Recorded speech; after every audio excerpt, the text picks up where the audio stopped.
Sadhu, Sadhu. sadhu, sadhu. Namo tassa bhagavato arahato samma sambuddhassa. Namo tassa bhagavato arahato samma sambuddhassa. Namo tassa bhagavato arahato samma sambuddhassa.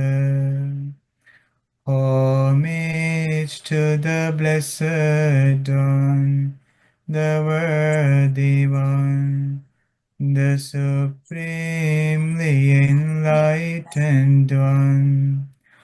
Homage to the Blessed One, the Worthy One, the Supremely Enlightened One. Homage to the Blessed One, the Worthy One, the Supremely Enlightened One. Sadhu, sadhu, sadhu.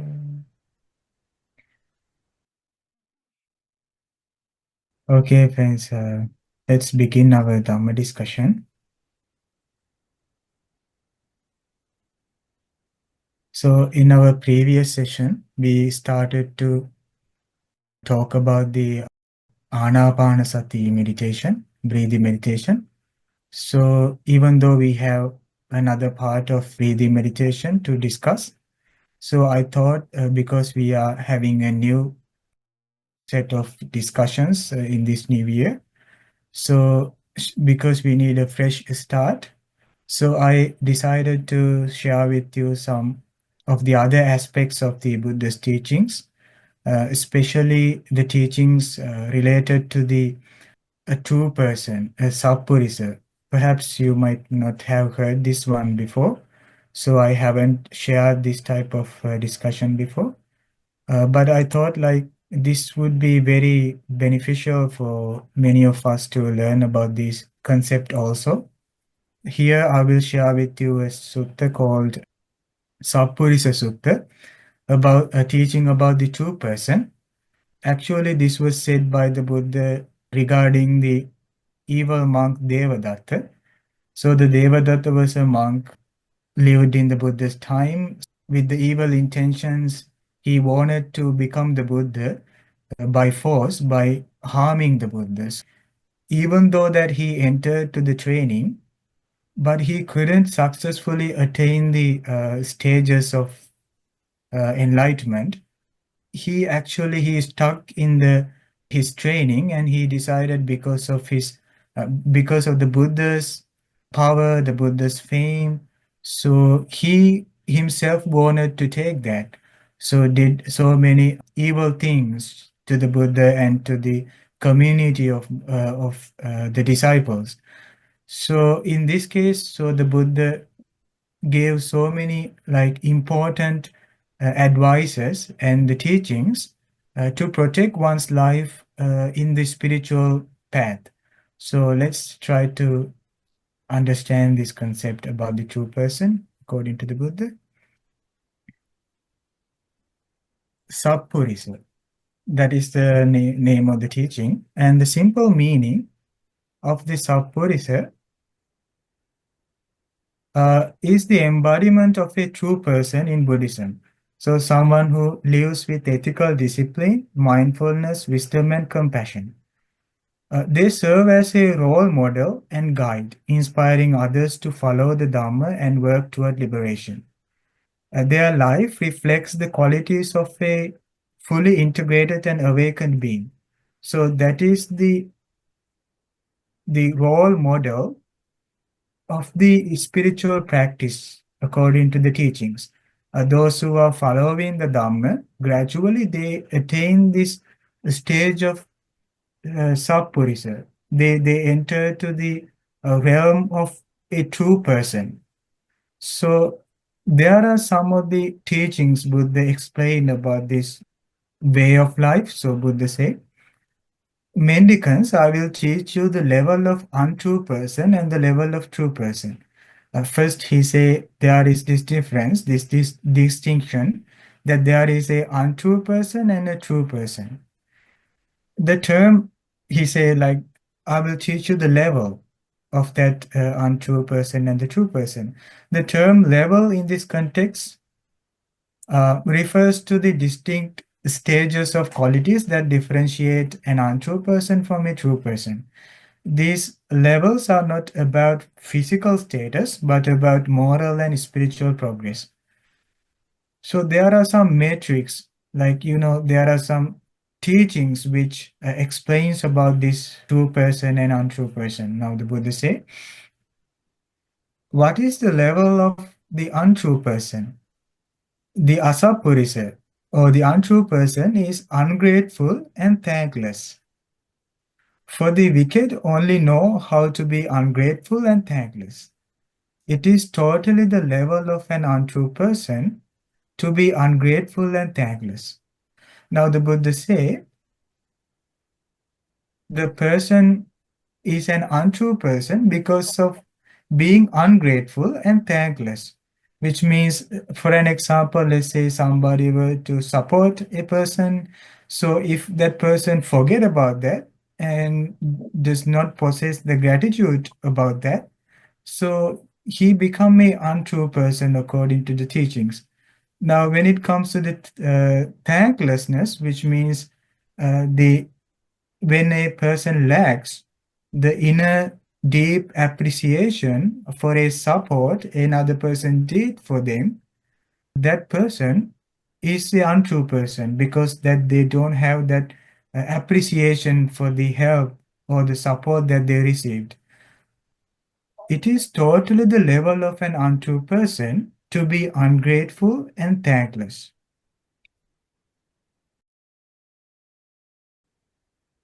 Now, Sappurisa, on the other hand, the Sappurisa, the true person, is grateful and thankful. Now, the Buddha say that person is always grateful and thankful. The true person, the Sappurisa. Whatever a person, another person does to him, so he remembered that. So he always has the gratitude to the people who support it. And there is an inner, like, depth appreciation for the support another person did. So the mindfulness training, the meditations take us to be such a person. So it is all about like being grateful for the people who support it. So now the Buddha say, it is totally the level of a true person to be grateful and thankful. Mendicants, I say that these two people cannot easily be repaid. What to? One's own mother and father. But after explaining about this difference of true person and untrue person, next Buddha say, there are two people in our lives that we cannot pay enough, we cannot repay them for the support that they gave us. That is our mother and father. So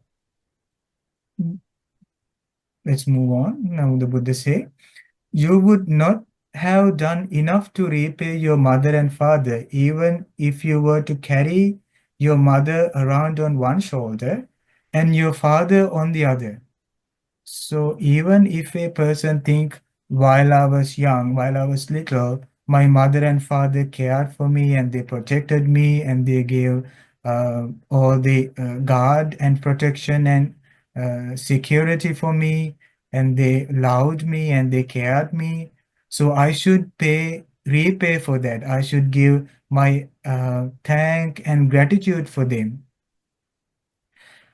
You would not have done enough to repay even by you keeping your mother and father on your shoulders and carrying them without letting them to uh, do any work. You are always serving them. You are giving all the support for them because to repay.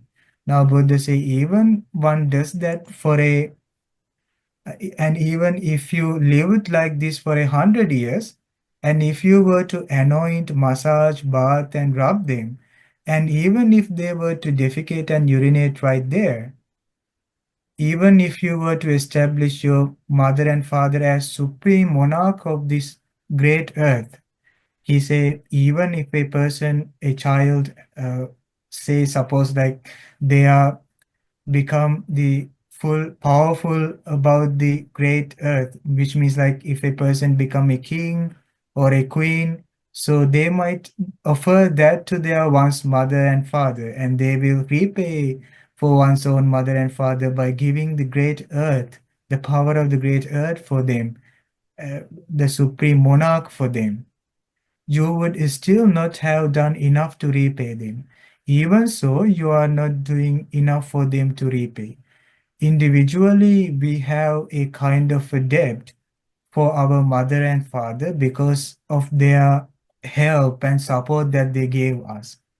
So usually sometimes people forget about this. People usually lost in this. Sometimes they don't like pay enough gratitude to their parents. Now this in this teaching, Buddha say, why is that? Why one is cannot repay their parents? Parents are very helpful to their children. They raise them, nurture them, and show them the world. But you have done enough, more than enough, to repay them if you encourage, settle, and ground unfaithful parents in faith, unethical parents in ethical conduct, stingy parents in generosity, or ignorant parents in wisdom. Now, here the Buddha say, you can repay them by doing this. You help and support them to be faithful. You support them to be uh, ethical, and you support them to be generous, and you support them to gain the wisdom, the higher knowledge. So only by that you can repay your parents. Why? Because altogether, whoever in this living in this life has this nature of falling into sickness, old age, and death. So the every beings are in the samsara. So if a person support their parents because they supported me, so I should repay them. I should pay my gratitude. The best way to do that is, Buddha say, by supporting them to be faithful to the teachings and supporting them to come to the ethical conduct, supporting them to be generous, and supporting them to be wiseful to gain their wisdom. Now, according to the Buddha's teachings, so these are inner qualities that we can grow, which leads for our the final enlightenment. So these things support not only ourselves but also our parents. Now, according to the Buddha's teachings, now he say, this is the way that one can repay their parents. So if a person remember the help and support one's parents did, so they can repay them, and they can give the appreciation, and they can give the gratitude by supporting them to follow the path, follow these inner qualities. Depending on the situation, the Buddha explained the different ways in which one can become a true person. Now, there are like teachings which directly speak about a person to help a person to attain this nature of like true person. Now the Buddha say about the Devadatta. Devadatta means that evil monk who tried to harm the Buddha.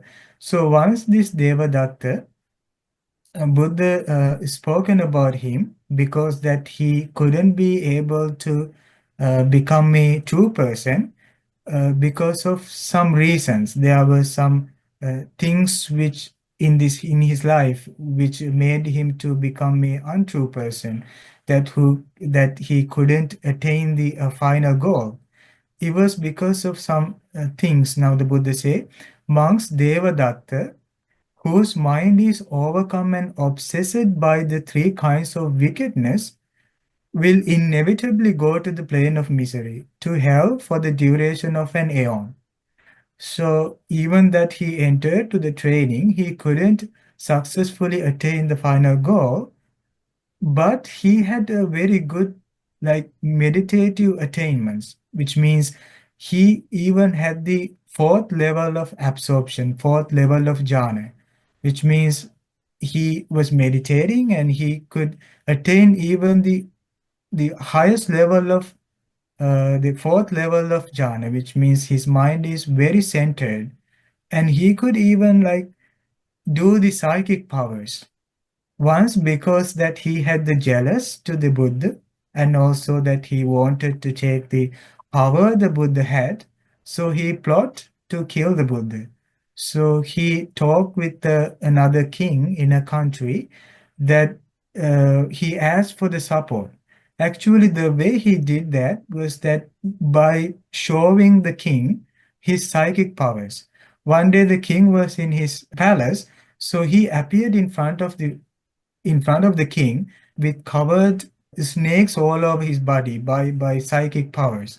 So the king was amazed, and king begged his life from this monk. So he then came back to his life like normal appearance as a monk, and then he said, I will support you to take the kingdom for you, and you should support me to take the Buddhahood, the position of the Buddha for me. So then later on, because of this evil association, so they did so many harsh things to Buddha and tried to kill the Buddha. Now the Buddha say, even that he came to the meditation, even that monk entered to the monk life to dedicate his entire life to the training, the mind deceived him. Now Buddha gave 3 points where he is stuck in the spiritual path. The first one, monks with his mind overcome and obsessed by evil desires, Devadatta will inevitably go to the plane of misery, to the hell for the duration of an aeon. Aeon means like incalculable number of years that is burning in the hell. The reason is that he had an evil desire. Now he's like he entered to the path to attain the final goal, but later, because of his evil desire to kill the Buddha, so he did, motivated by that evil desire, he did so many unskillful things in his life, which brought him suffering. Now, this is a time, now in this picture, my friends, we can see that uh, after he doing so many different things to kill the Buddha because everything failed. So once there was a time that he brought, like he intoxicated an elephant to kill the Buddha. So then the Buddha tamed him by speaking to the elephant loving kindly. So, and another time, so this monk asked from the king to put the arrows, like put the archers to kill the Buddha by shooting the arrows, but that one also failed. So this monk himself thought, it's better that I kill the Buddha by myself. So he forget the time where the Buddha gave him the teachings, the time the Buddha gave him the monk life and the protection. So he put this rock onto the Buddha's head while Buddha was walking under the mountain. But fortunately, so there was another rock and touched on this rock, and it was like changed its direction.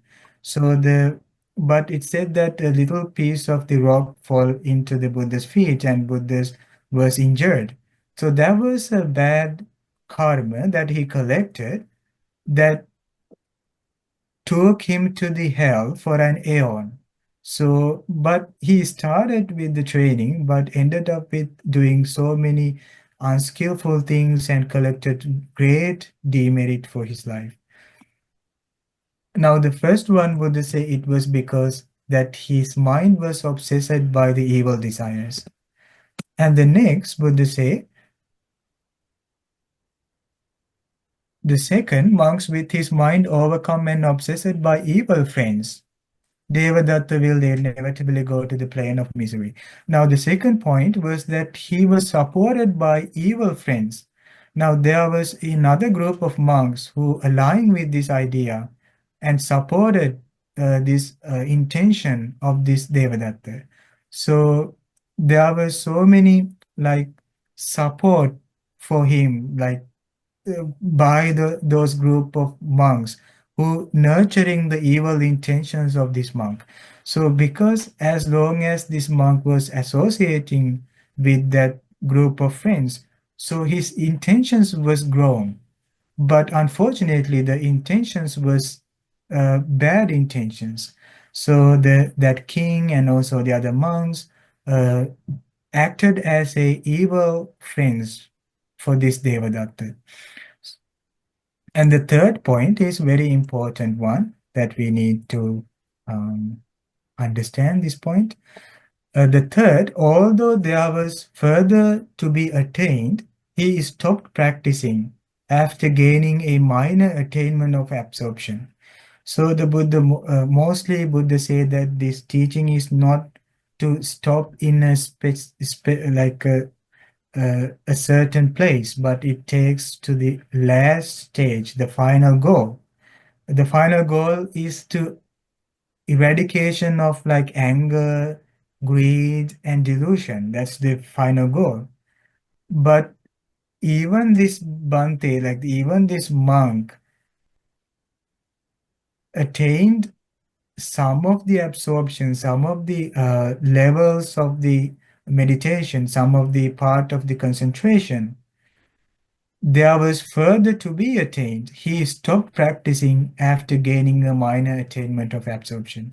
So usually there is a like inclination of within ourselves, like say for an example that we after the meditation we might feel some peace of mind. But that's not the goal. Like the peace of mind is not the goal. So the goal is to eradicate anger, eradicate greed and delusion. But normally, because that we experience this peace of mind, we might tend to believe, so this is the goal. And even because of that excitement of the meditation, the joy that is arising through the meditation might deceive ourselves to accept that as the final goal. So this is what happened to the Devadatta. So Devadatta thought, now I attained what I need. I fulfilled the training. So Buddha said the third thing which made this monk to go to a misery, to a bad place, is because that he thought that I already attained. Monks with his mind overcome come and obsessed by these three kinds of wickedness. Devadatta will inevitably go to the plane of misery, to hell for the duration of a aeon. So there is some kind of danger sometimes, like if we were to give ourselves the marks and scores by ourselves, now I'm attaining, I'm attained. So I gained what I need. So this is a part of our egotic thinking. Sometimes there is this part of like ourself, sometimes it deceives us. This ego like take its opportunity and it arises in us, and if the ego itself blocks our progress in our spiritual life. Now, after giving this teaching, Buddha say, may no one born into this world act with evil desires. From the following incident, what happened to the Devadatta in that incident, understand what happened to those with evil desires. Devadatta was once regarded as a wise monk with well-developed mind. So he was very popular among the community that he is a very wise monk. He was regarded as a very wise monk with well-developed mind. So usually the people, when they see the appearance, so from the outside they judge, oh, this monk might be with a well-developed mind. So he was honored by others and had a great fame. Now, due to this fame, he became so arrogant. He thought he was equal to the Buddha. So that's the place where he lost. So he made a distinction that I'm equal to the teacher, I'm equal to the Buddha. And thereon, so his ego and the support that he's receiving, so like the king and the other, like there was also like devoted disciples with him. Like there was some um, people who supported him, but unfortunately he didn't have the gratitude for the teacher. He didn't have any thankfulness to the Buddha. So because of that, he thought, well, I gained this fame, so that means I might be equal to the Buddha. So he was like deceived by his own mind.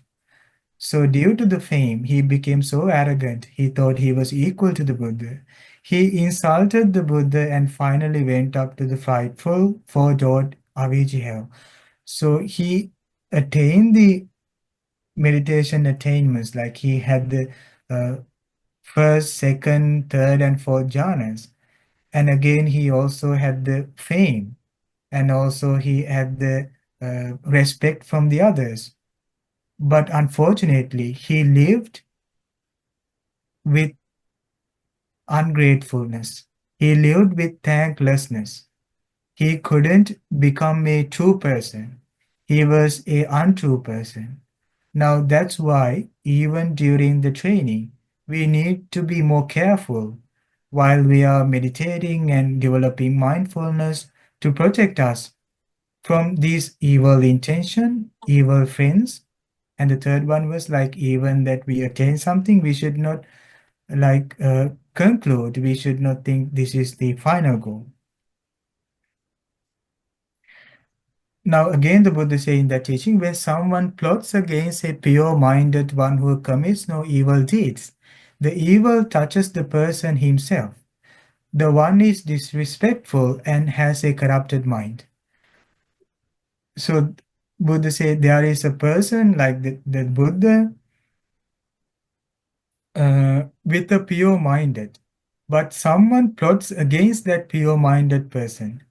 One who commits no evil deeds, so that pure-minded person does not commit evil deeds,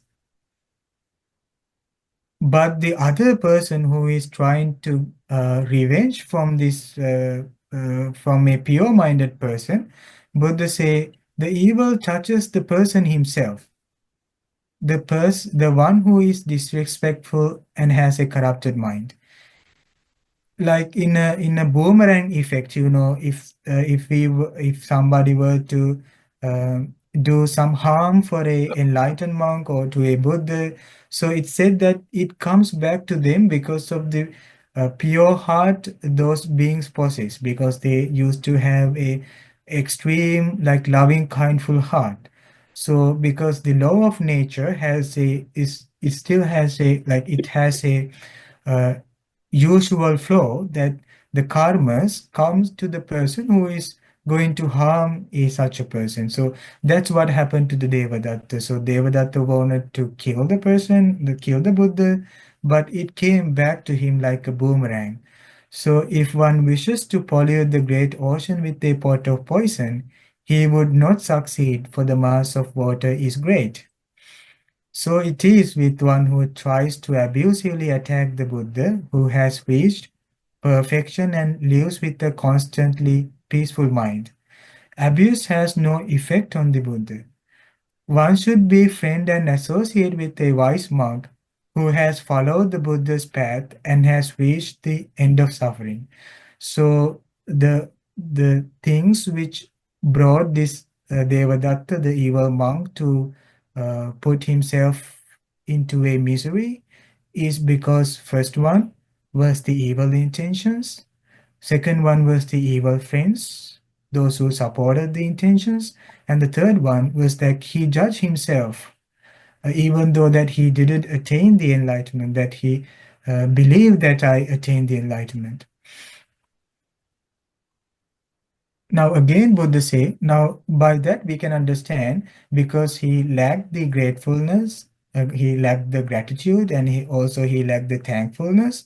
So he had the idea that I'm equal to the Buddha. So that started to bring him that evil intentions, evil friends, and also those bad judgments. So again, now the Buddha say that person is a untrue person, asappurisa. Now the sappurisa means, mendicants, I will teach you the qualities of a true person. Again, he give another teaching in another sutta about a true person and an untrue person. Here, Buddha say, what is a quality of an untrue person? Take a untrue person who has gone forth from an eminent family. Now there is a monk who come to the teachings from a higher family. Because in the Buddhist time there was this extreme caste system.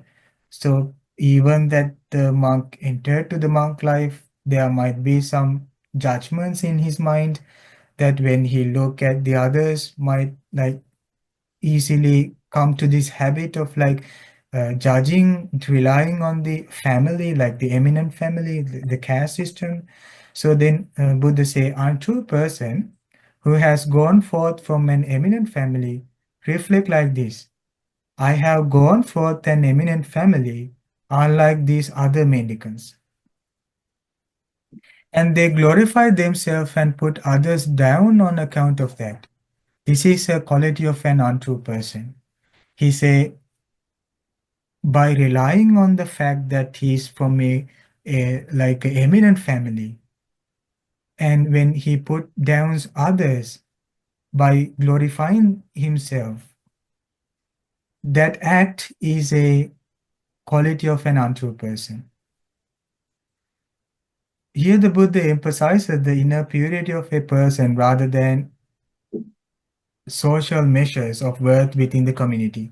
Social measures of worth are temporary and superficial, while inner purity leads to the eradication of greed, hate, delusion, which are the two obstacles to the enlightenment. So, a true person reflects like this. It is not because of one's eminent family that thoughts of greed, hate, delusion come to an end, no matter whichever the family one is coming from, but by not being with the higher family that one is overcome greed, hate, or delusion.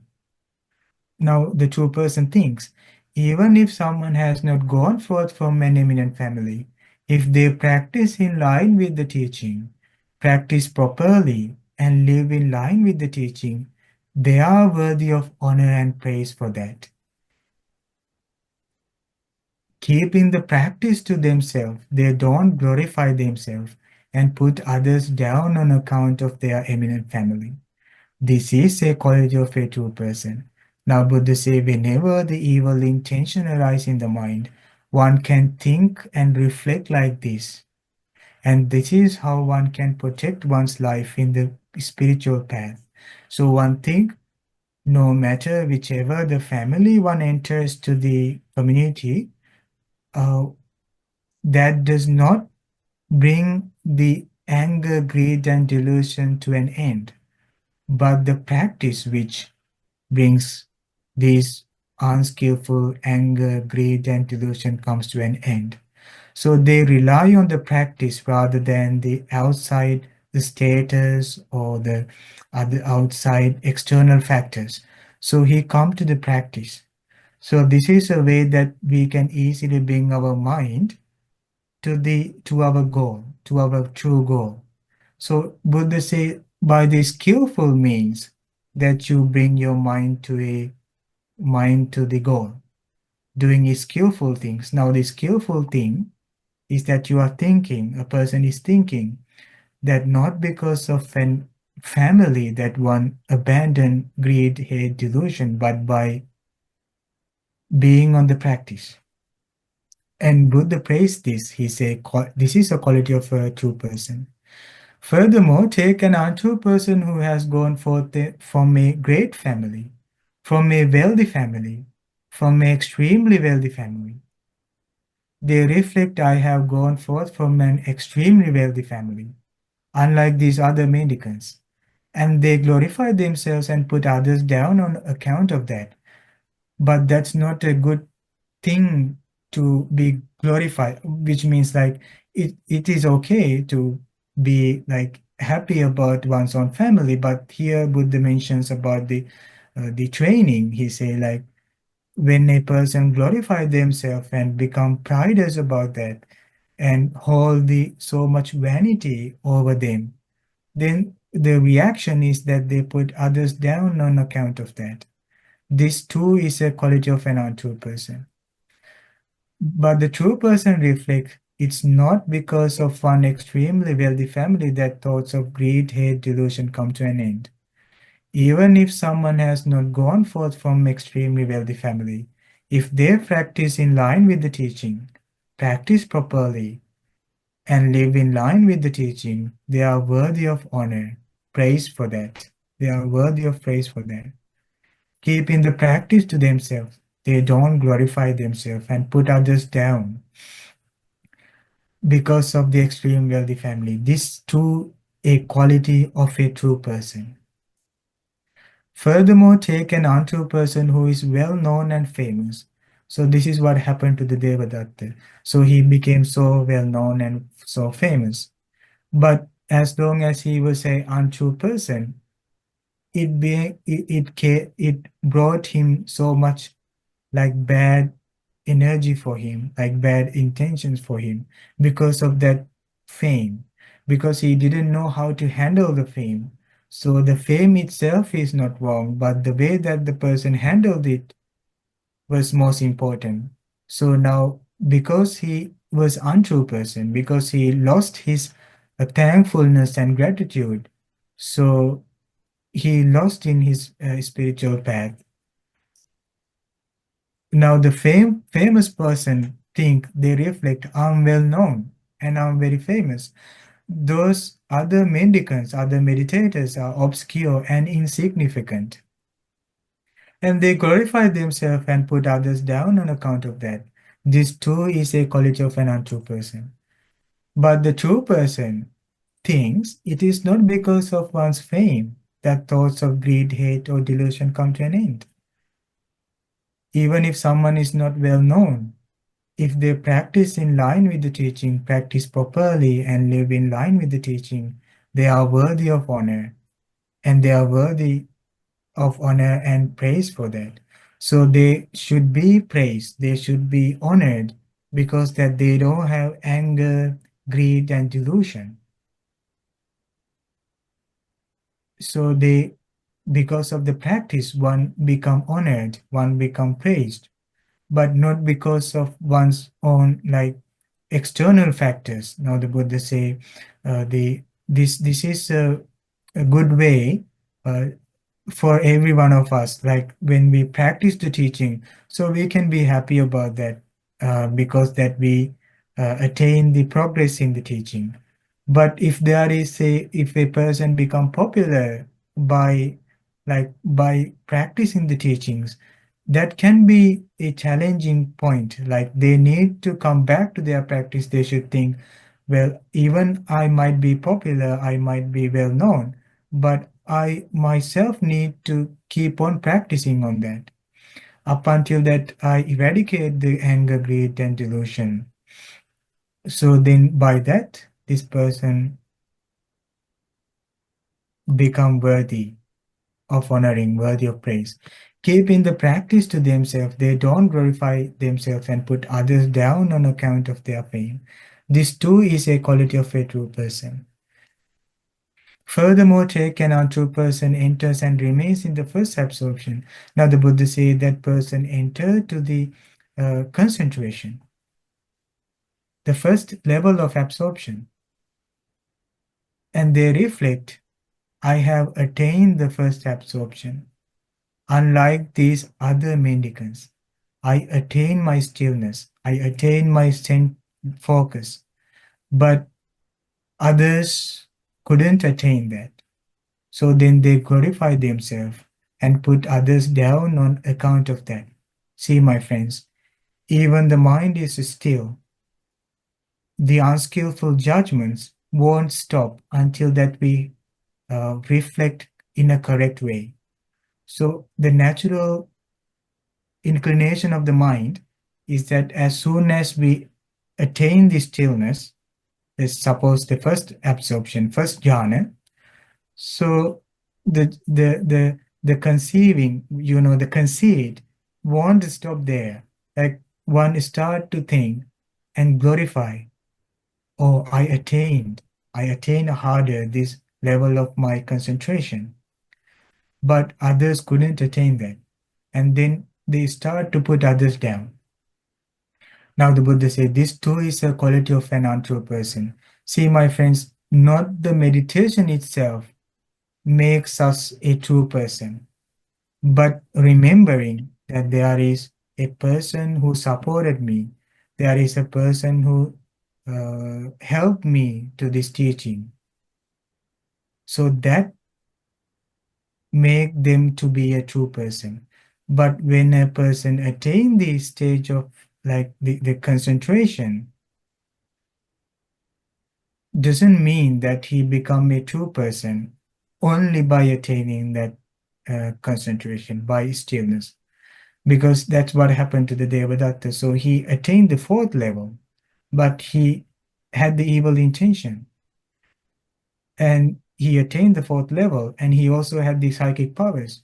But the mind, in the bottom of the mind, there was these root causes: greed, anger, delusion. Delusion is what created all this mess in the Devadatta's mind and wanted to take the Buddha's position for himself.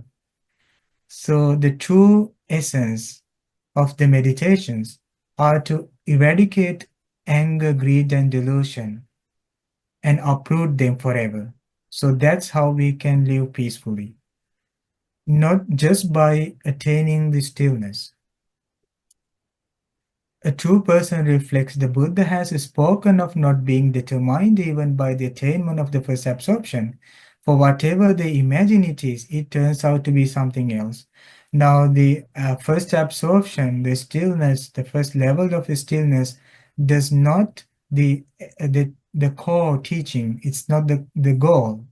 So, but this, if we were to rely on that, only the first level of jhana or the fourth level, or here the Buddhists talk about the highest levels of the jhanas. But as long as he's not tried to gain the knowledge and to eradicate the anger, greed, delusion, it caused the problems, it caused the suffering, and it turns out to be something else. Now the Buddha say, suppose that I get the first level of jhana, so I might judge myself, so I took this level, so I have the still mind. So, but at some point, if I'm not attaining the final goal, so that concentration might at some point might collapse because it's not the true goal. So it might deceive me. So it might put me away from the training. In the worst case, like what happened to the Devadatta was like he ended up in the lower realm. So for whatever they imagine it turns out to be something else. Keeping to the training, keeping to the practice, keeping to themselves the fact that they are not determined by that. They don't glorify themselves and put others down on account of their attainment of the first absorption. This too is a quality of a true person. Now he is a true person. Sometimes I remember some of the elder Bhantes said, I remember one advice Elder Bhante gave, like, even that you can't attain the highest levels of jhanas, highest levels of absorption, remember and try to be grateful to the people who supported you and to the people who be thankful to the people who helped you. It is much more greater than the psychic powers. That's what he said. Because the psychic powers he had, like let's say, like we can't like 100% imagine how these psychic powers are like attainable, like are they like true or something, like it might be like out of faith we can imagine. So there was like these psychic powers. But let's say for an example, like we don't have anything like that. We don't have peace of mind, but we can rely on the gratefulness, on the thankfulness, which later take us to the goal, which is safer, with a safer path, with a protected path. Furthermore, take an untrue person enters and remains in the second, third, fourth absorptions, and they reflect on like that. They glorify themselves in the same way the previous part of the sutta taught us. So the Buddha say this too is a quality of an untrue person. But the true person think the Buddha has spoken of not being determined by even the attainment of the fourth absorption. For whatever they imagine it is, it turns out to be something else. So keep into the practice for themselves. So they don't glorify themselves and put others down on account of their attainment of the fourth absorption. This too is a quality of a true person. So, my friends, the time has over. So, we had to pause the discussion here. So, in the next discussion, we will continue our study of the breathing meditation and Satipatthana Sutta. I just wanted to share this very important topic with you. According to the Buddha's teachings, the person who become a true person and an untrue person. So all we wanted to be is to become a true person. So this is the training is for. So this is the purpose of the training. So my friends, I hope you understood something from the discussion. So thank you so much for being with me. Sadhu, sadhu, sadhu.